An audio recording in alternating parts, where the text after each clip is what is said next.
Evangelio de nuestro Señor Jesucristo según San Lucas. Jesús se dirigió a una ciudad llamada Naim, acompañado de sus discípulos y de una gran multitud. Justamente cuando se acercaba a la puerta de la ciudad, llevaban a enterrar al hijo único de una mujer viuda, y mucha gente del lugar la acompañaba. Al verla, el Señor se conmovió y le dijo: «No llores». Después se acercó y tocó el féretro.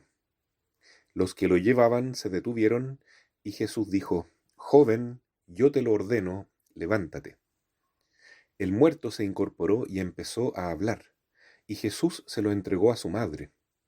Todos quedaron sobrecogidos de temor y alababan a Dios, diciendo: «Un gran profeta ha aparecido en medio de nosotros, y Dios ha visitado a su pueblo». El rumor de lo que Jesús acababa de hacer se difundió por toda la Judea y en toda la región vecina. Palabra del Señor. Cuando contemplamos la vida de San Agustín, nos damos cuenta que estamos ante una persona cuya biografía representó un itinerario de búsqueda de la verdad, búsqueda de la sabiduría. Fue un hombre que encarnó la filosofía de su tiempo y sobre todo la fe, tal como se vivía en aquella época, en el siglo IV y V después de Cristo. San Agustín pasó por diversas etapas de su vida, una de las cuales fue bastante oscura, sin fe. Se metió en un mundo un poco extraño, un poco esotérico, como era la doctrina maniquea, que considera que existe un bien, un principio del bien en el mundo, igualmente poderoso a un principio del mal. Una vez convertido, siendo sacerdote, escribió un libro que habla de dos ciudades que se encuentran en este mundo, haciendo con esto una gran y primera ponencia de filosofía de la historia. Estas dos ciudades son la de Dios, que son las personas que viven en la gracia de Dios, que quieren hacer la voluntad de Dios, que se dejan inspirar por el Espíritu Santo, y la ciudad de este mundo, que son todas las personas, aún inclusive dentro de la misma iglesia, participantes de la iglesia pueden ser también, son personas que no viven en gracia de Dios, que se dejan llevar por los dictados de este mundo, del demonio y de la carne, y que aún teniendo apariencia de bondad, no tienen y no llevan la bendición de Dios. Ambas posturas, ¿no es cierto?, como describe San Agustín, están presentes a lo largo de la historia. Desde que fueron creados los ángeles, algunos fueron apóstatas, Satanás y todos sus seguidores. En contrapartida, San Miguel Arcángel y todos sus seguidores fueron obedientes a Dios. Y lo mismo ocurre en la vida humana, en la historia del hombre. Están estas dos culturas entremezcladas: la cultura de la muerte, que fue denunciada por San Juan Pablo II, y la cultura de la vida, es decir, de todos aquellos que aceptan el amor de Dios y la fe en Jesucristo. Aquí en este Evangelio vemos cómo se chocan estas dos culturas en esta gran procesión que estaba yendo hacia el cementerio desde la ciudad de Naín, en que estaba encabezada por una madre viuda, muy triste, porque se había muerto su hijo único. Y era una gran multitud que la acompañaba en su dolor. Esto representa la cultura de la muerte, que ve cómo las nuevas generaciones, como los jóvenes, especialmente hoy en día, están tan marcados por esta mentira en la cual ellos han nacido y en la cual los hemos educado muchas veces, que es pensar que nosotros somos Dios, que nosotros podemos hacer lo que queramos, que tenemos puros derechos y ningún deber, que el ser humano lo único que tiene que hacer en este mundo es buscar el placer, el poder y la plata, y el prestigio humano. Y muchos jóvenes hoy en día están maleados con esta mala educación que han recibido. Tenemos una juventud entonces que está muchas veces predispuesta y adoctrinada incluso hacia la violencia, hacia la ideología de género, es decir, hacia esa mentira de no aceptar la propia naturaleza masculina y femenina según corresponda, hacia esta destrucción de la familia, en la cual muchos jóvenes se han visto envueltos porque no han tenido una buena base familiar, y hacia también esta concepción de que la vida no tiene ningún valor y por lo tanto se puede hacer aborto a voluntad, y también la eutanasia, todo dependiendo de las conveniencias y de las situaciones en que se vivan, donde muchas veces predomina el egoísmo, el narcisismo, de poner el placer antes que la voluntad de obedecer a Dios. Entonces es un panorama triste, pero es la realidad en que vivimos. Los jóvenes de hoy están sumidos en esta cultura de la muerte y muchas veces por eso viven en pecado. Se les enseña inclusive que pueden mantener relaciones sexuales antes del matrimonio, que la virginidad no es ya una virtud, un valor a tomar en cuenta, ni mucho menos.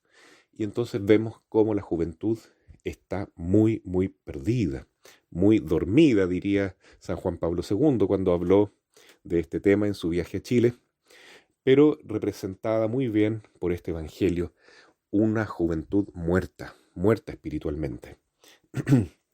Por otro lado, vemos una gran procesión que acompaña a Jesús, que representa la cultura de la vida y que finalmente se encuentra con este otro grupo. Cristo toca el ataúd y manda: joven, a ti te digo, levántate, y le entrega al joven resucitado a su madre, llenándola de alegría, como diciéndole: ahora tienes una nueva oportunidad. Hemos tenido en Chile un evento extraordinario que ocurrió este domingo 4 de septiembre, un plebiscito donde se juntaron estas dos culturas, una cultura de la muerte representada en un proyecto constitucional que abogaba por el aborto libre hasta los 9 meses, la eutanasia, una ideología de género que traspasaba todo el escrito, una total desatención a todo lo que Dios pueda decirnos, porque Él es el verdadero legislador universal.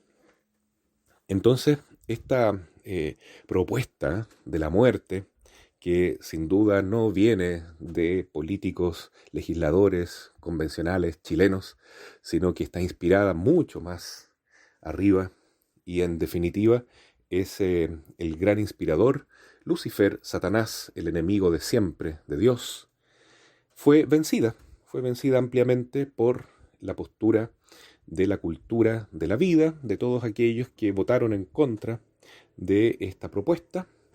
Y de alguna manera hemos sentido, los que somos católicos, que la Virgen del Carmen, que era como esta viuda de Naín, que veía esta juventud que iba a tener esta constitución, este proyecto de vida como país, totalmente desbocado hacia la muerte, y que era un daño tan grande para las generaciones nuevas y para las futuras generaciones.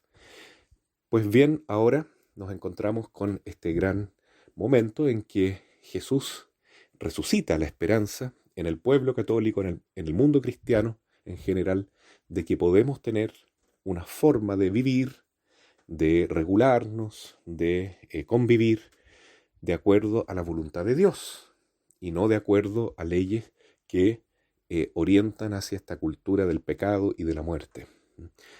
Como que Jesús hizo un gran milagro en nuestro país y entregó a la Virgen del Carmen, la Madre y Reina de Chile, esta juventud, ¿no es cierto?, esta nueva generación chilena, ahora viva nuevamente.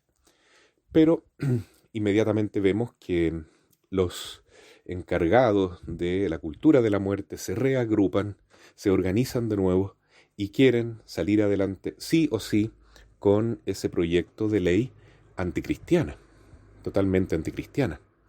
Entonces hay que seguir rezando mucho, hay que seguir orando, implorando a la Virgen. Hubo mucha oración, mucho sacrificio también, mucha mortificación, muchas ofrendas a nuestra Madre, la Virgen del Carmen, para que ella intercediera por Chile, y así entonces obtuvimos ese favor este verdadero milagro de Cristo, pero debemos seguir orando para mantener en nuestro hogar nuestra juventud despierta a la vida de fe, a la vida de la gracia. Como profesor de filosofía he descubierto que cuando uno habla con paciencia a los niños de hoy, a los jóvenes de enseñanza media inclusive, con amor, con paciencia, con respeto, con insistencia, con prudencia, sin pasarlos a llevar, ellos se interesan por la verdad, se interesan por conocer la virtud, la ética, por conocer los principios que nos llevan a fundar nuestra vida en la autenticidad y no en una mentira relativista. La juventud no está muerta, hay que verla con amor, hay que verla con cariño, con paciencia. Está dormida, como decía San Juan Pablo II, y hoy también Jesús puede resucitar. La fe y la gracia de Dios en gran parte de nuestro país, especialmente en las nuevas generaciones, que es lo que se representa en el Evangelio de hoy.